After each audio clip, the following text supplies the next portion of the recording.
بسم اللہ الرحمن الرحیم۔ السلام علیکم ورحمۃ اللہ وبرکاتہ۔ ناظرین گرامی، حضرت صفیہ نے کہا کہ میں اپنی بائی کی لاش دیکھ کر انتہائی صبر اور ہمت سے کام لوں گی۔ ایک اور آواز گونجی، میرے چچا حمزہ نے قرابت کا حق ادا کیا اور نیک اعمال کرنے میں سبقت لے گئی۔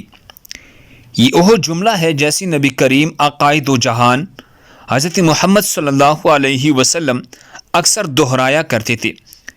حضرت حمزہ کی شخصیت کی گہری تاثیر اور مقبولیت اس قدر زیادہ تھی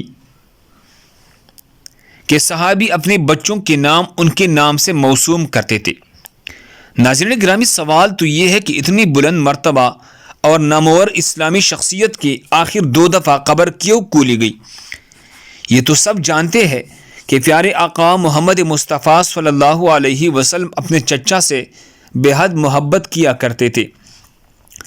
ایک دفعہ ایک صحابی بارگاہ رسالت میں حاضر ہو کر عرض کرنے لگے، میرے حال لڑکی کی ولادت ہوئی ہے، میں اس کا کیا نام رکھوں؟ تو رحمت عالم صلی اللہ علیہ وسلم نے ارشاد فرمایا، لوگوں میں مجھے اپنے چچا حمزہ سے محبت ہے، لہٰذا انہی کے نام پر اپنے بچے کا نام رکھو۔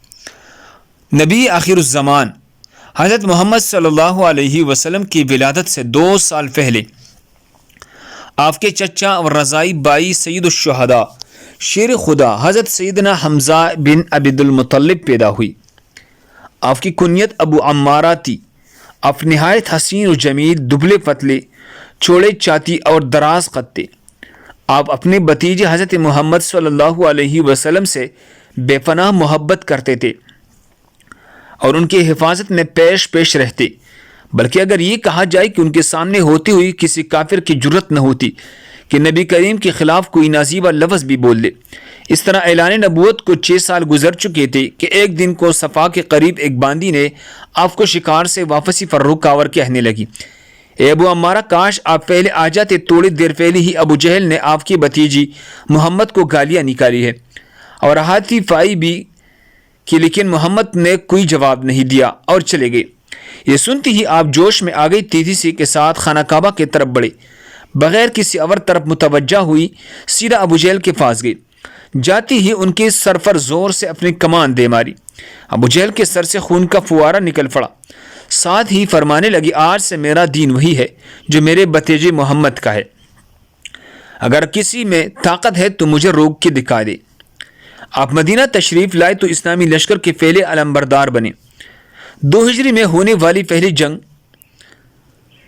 میں آپ نے بے شمار کافروں کو جہنم واصل کیا۔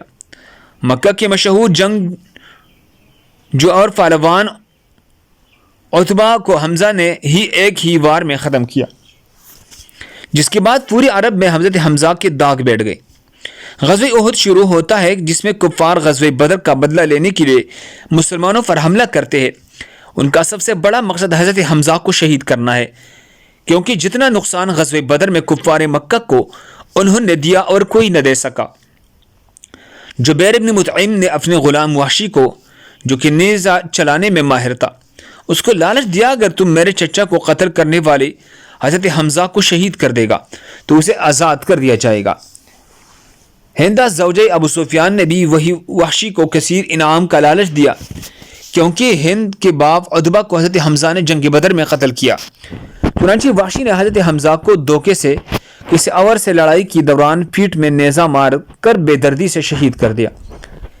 یہ سارا واقعہ اس طرح بخاری مسلم میں روایت ہوا ہے، حضرت حمزہ کا پیٹ چاک کر کے ان کا کلیجہ نکال کر ہندہ نے چبایا، پھر ہندہ نے کافر عورتوں کے ساتھ مل کر حضرت حمزہ کی اور ان کے کان ناک کاٹ کر انہیں لڑی میں فرو کر ان کی کڑی بازو باندھ اور پازیب بنائے اور انہیں پہن کر مکہ میں داخل ہوئی۔ جب نبی کریم صلی اللہ علیہ وسلم نے حضرت حمزہ کو جسم کو دیکھا تو آپ صلی اللہ علیہ وسلم رونے لگے۔ آپ کی کٹی ہوئی جسم کو دیکھ کر شدت غم سے آپ صلی اللہ علیہ وسلم کی آواز بلند ہوئی، فرمایا، حمزہ سید الشہداء ہے۔ مسلمانوں ذرا ایک دفعہ اس منظر کو سامنے لائے کہ جب حضرت حمزہ کی بہن حضرت صفیہ کو پتہ چلا کہ ان کے بھائی شہید ہو گئے، ان کو دیکھنے کے لیے آئے تو حضرت حضور اکرم صلی اللہ علیہ وسلم نے ان کو اپنی بائی کا کٹا ہوا جسم دیکھنے نہ دیا۔ خیر حضرت صفیہ کی لائی گئی چادر میں حضرت حمزہ کو کفن دیا گیا۔ چادر اس قدر چھوٹی تھی کہ سر ڈانپنے تھے تو پاؤں ننگے ہو جاتے، اگر پاؤں ڈانپنے جاتے تو سر ننگا ہو جاتا۔ حضور فرمانے لگی کہ سر کو ڈانپ دیا جائے اور پاؤں پر گھاس ڈال دی جائے۔ حضرت حمزہ کی قبر کشائی کی پہلی روایت حضرت جابر نے بیان کی، جیسے امام مسلم اور بخاری نے بھی روایت کیا ہے۔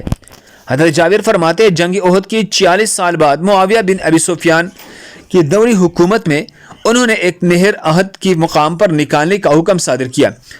جب اس نہر کا کام شروع ہوا تو منادی نے مدینہ میں یوں صدا لگائی، جن لوگوں کے شہید رشتہ دار احد میں دفن ہے قبر کشائی کر کے اپنے اپنے شہداء کی جسد کسی دوسری جگہ منتقل کر لے تاکہ وہ فانی سے محفوظ رہ سکے۔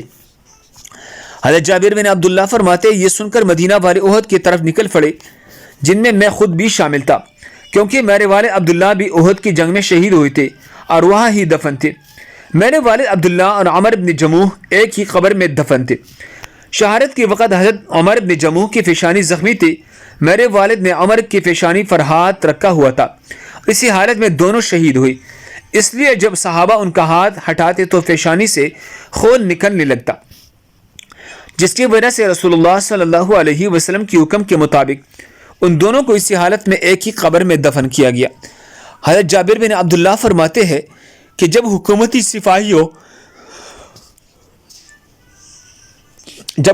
سپاہیوں نے میری موجودگی میں میرے والد عبداللہ اور عمر کی قبر کھولی تو جیسے ہی عمر کی پیشانی سے میرے والد کا ہاتھ ہٹاتے تو تازہ خون کی فوارے نکلنا شروع ہو جاتے۔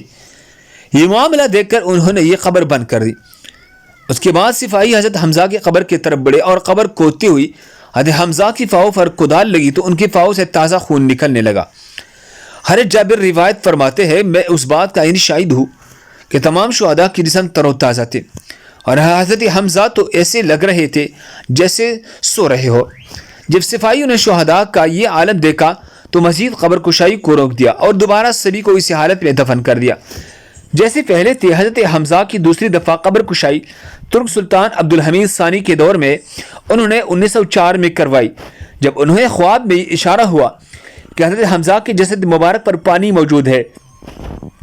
انہوں نے قبر کھودوا کر اس کی ارد گرد 50 فٹ گہرائی تک سیسا فلائی دیوار بنائی۔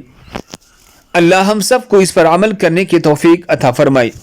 دوسرے مسلمانوں کے فائدے کے لیے آگے ضرور شیئر کریں۔ مزید خوبصورت واقعات کے لیے ہمارے چینل کو سبسکرائب کریں۔